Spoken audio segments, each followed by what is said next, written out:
Hey guys, welcome back to another video for Hoops Empire. In today's video, I'm going to be giving my predictions on the new 22-team format restart in Orlando and giving an explanation regarding the play-in tournaments and things of that nature. Starting out with how the 22-team, 13 Western Conference, 9 Eastern Conference team format is going to be working out. With the 8 remaining regular season games, 9th and above seeds will have to outplay each other to try to be within 4 games of the 8th seed. If they succeed in this, they'll compete in a 3-game play-in tournament for the 8th seed. Sort of has a twist on it. The 8th seed will only need to win 1 of the games, and the 9th seed will have to win 2 games. Now moving on to my predictions for who will take or keep the 8th seed. East, I believe that the 7th and 8th seed will stay the same, but due to an easier schedule, I think the 76ers will move from the 6th seed to the 5th seed. And in the West, also due to easy schedule, I believe that the Pelicans are going to be taking the 8th seed away from Memphis. Now, getting to my real playoff predictions. In the West, in the 1 vs. 8 series, the Lakers and Pelicans, the Lakers are going to sweep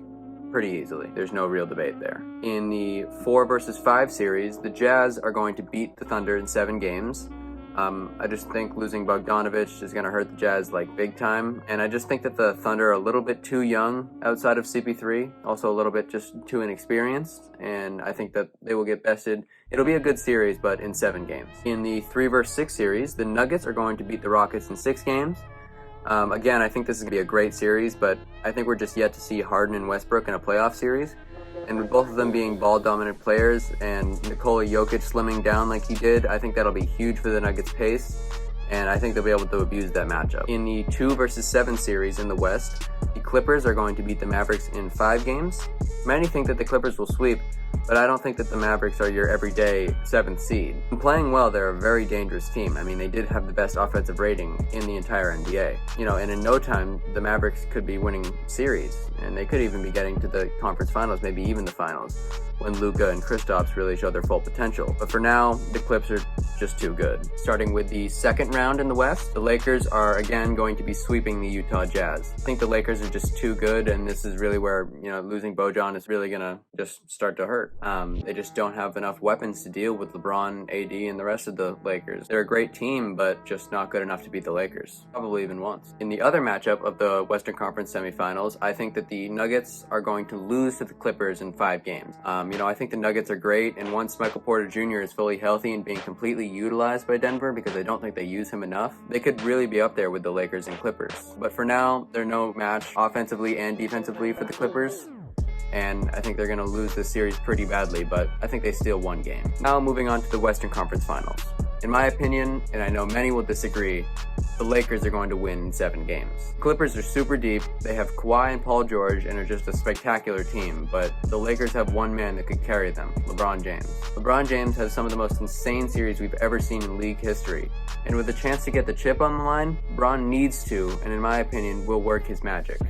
Anthony Davis spaces the floor extremely well, and LeBron has never had a teammate as dominant as AD. Kyrie Irving was great, but he wasn't as dominant. He wasn't even as close to as dominant as Anthony Davis is. While Kawhi is one of, if not the only capable defenders of LeBron, no one on the Clippers can guard Anthony Davis. It will be a legendary series, but that series will see LeBron, Anthony Davis, and the rest of the Lakers top the Clippers in a 7-game series. Now moving on to the East. Starting with the 1 vs. 8 matchup in the quarterfinals, I think the Bucks are going to win in 4 games very easily, especially with Jonathan Isaac sitting out the restart. That was probably their only chance of having anyone to guard Giannis. In the 4 vs. 5 matchup in the East, the Miami Heat are going to be taking on the Philadelphia 76ers because of the reseeding that I have. And in my opinion, this is going to be an absolute rock fight of a series, as they have, they've had great games in the regular season. Jimmy Butler's looking to prove something against the 76ers, and 76ers are looking to prove something against Jimmy Butler. In the end, I think that the Heat are going to prove too much for the 76ers. I think Bam Adebayo is going to be huge on defense in that series, especially against Ben Simmons. Jimmy will be his usual clutch self and will end the series in 6 games. In the 3 vs. 6 series in the East, the Celtics are going to be facing the Pacers. As a Celtics fan, I try to stay as unbiased as possible, but with the Celtics going into the restart fully healthy and, fully locked and loaded with no sit-outs, I think they're going to make pretty light work of the Pacers, especially without Oladipo. He always gives the Celtics problems, but without him, I think it'll be over in 5 games. But TJ Warren is great, and he's very underrated, as well as Sabonis, but they just won't be able to do anything against the Celtics. I think they steal one game. Other than that, it could honestly be a sweep. And in the final series of the Eastern Conference quarterfinals, the Toronto Raptors are going to be taking on the Brooklyn Nets. With DeAndre Jordan, Spencer Dinwiddie, Taurean Prince, Kyrie Irving, and Kevin Durant all sitting out the restart, this is going to be probably the worst series of the first round, and the Raptors are probably going to blow out every single game by 30 points. It's not even going to be close. Starting with the Eastern Conference semifinals, the Bucks are going to be taking on the Heat. This season, the Heat won the regular season series against the Bucks, but in the playoffs, I just think it'll be a different story. Bam Adebayo is probably the closest thing in the NBA to a Giannis stopper, if you want to call it. He holds him to 8 of 23 shooting, which is just 34% compared to Giannis' usual 55% from the field. In the end, the Bucks are just too deep and too good. They're going to best the Heat in 6 games. And in the other Eastern Conference semifinal matchup, the Celtics are going to be taking on the Raptors. And in my opinion, this will be the best semifinal series we have seen in a long time. The Celtics and Raptors are very close, and either team could win in 7 games. The Celtics have 3 or 4 players that can drop 25 to 30 points any given night and close out games with the best of them. They also have the best player in the series in Tatum, but the Raptors are just so good defensively. Siakam, Anunoby, Lowry, Van Vliet, Ibaka, all just elite defenders. The Raptors may even be able to somewhat take Tatum out of the series running double teams and traps with OG and Siakam.